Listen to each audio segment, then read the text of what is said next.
Salut, dans cette courte vidéo, je voudrais juste partager avec toi une petite réflexion.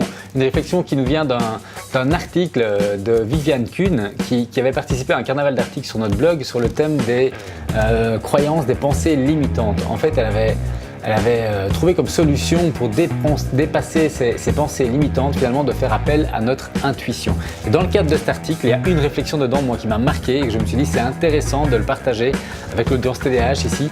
C'est l'idée que, en fait, il y a une différence entre une pensée et une idée. Alors finalement, est-ce qu'il y a une différence entre une pensée et une idée? A priori, moi je ne faisais pas trop la différence entre la phrase j'ai pensé à ou j'ai eu l'idée de. Et pourtant, Viviane, elle fait une énorme différence que je partage avec toi tout de suite.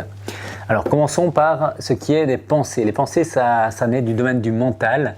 Les pensées, en fait, elles tiennent compte de tous les filtres socioculturels qui te sont propres. Donc ton éducation, qu'elle soit parentale, scolaire, éventuellement les religions, ton expérience de vie, le travail que tu fais, en fait, tout ce qui a fait, tout ton système de croyances finalement. Les pensées, en fait, elles évoluent dans ton système de croyances, quelque chose qui t'est propre.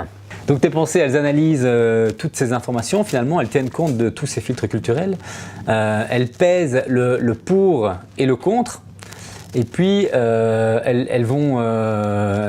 a cette espèce de raisonnement en fait qui se met en place pour que finalement ton système de pensée choisisse une pensée qui soit la meilleure. Donc quand tu as un choix à faire, c'est tout ce raisonnement qui va faire en sorte que finalement tu vas pouvoir faire un choix qui soit cohérent avec ton système de croyances et donc à quelque chose que tu penses vrai.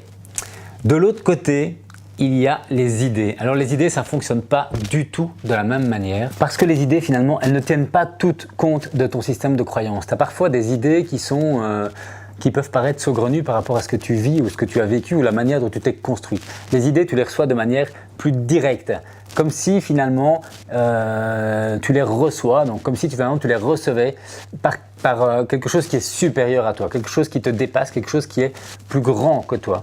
Donc une idée, ça arrive comme ça, paf, sans même que tu aies pris conscience, sans que tu aies à réfléchir, sans que tu aies à penser, sans être actif en fait. L'idée, elle arrive toute seule, tu n'es pas en train de la créer, simplement tu te mets dans certaines circonstances où par exemple tu es très créatif, donc dans ces circonstances-là, eh bien en fait tu te connectes à quelque chose qui te permet de recevoir des idées et c'est complètement différent qu'une pensée. Et ce n'est pas tout parce que les idées, elles viendraient de cette partie supérieure de toi qui a la connaissance de ce qui est bon pour toi dans l'instant, en fait, de ce que tu devrais faire pour finalement continuer ton chemin de vie. Ça, ce sont à mon sens les idées, en tout cas c'est comme ça que Viviane le partage dans son article et moi c'est quelque chose qui m'a beaucoup parlé. Pour les différencier finalement ces idées de ces pensées, parce que si les idées viennent de quelque chose qui sait ce qui est bon pour toi, autant essayer de privilégier ces idées plutôt que ces pensées. J'espère qu'on est d'accord sur ce point-là. Donc comment les différencier? Eh bien en observant finalement l'origine de ce qui te passe par la tête. Comment est-ce que c'est arrivé? Est-ce que c'est la suite d'une déduction logique? Est-ce que c'était en cohérence avec ce qui a été dit avant? Est-ce que tu peux faire un lien finalement entre le soleil qui fait ce matin et puis ta pensée? Ou alors est-ce que c'est quelque chose qui arrive comme ça sans avoir vraiment de lien direct? Quelque chose qui prend un peu plus de place soudainement mais qui peut ne pas durer longtemps si ton système de pensée n'est pas en accord avec cette idée.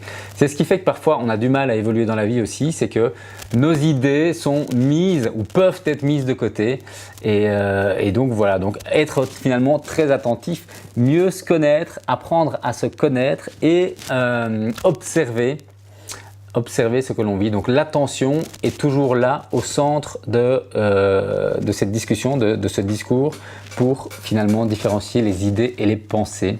Voilà, je ne vais pas aller plus loin dans cette vidéo parce que finalement il n'y a pas grand chose d'autre à dire. Je trouvais la réflexion intéressante et j'avais envie de la partager avec toi. Maintenant, qu'est-ce que tu veux en faire? Je n'en sais rien du tout.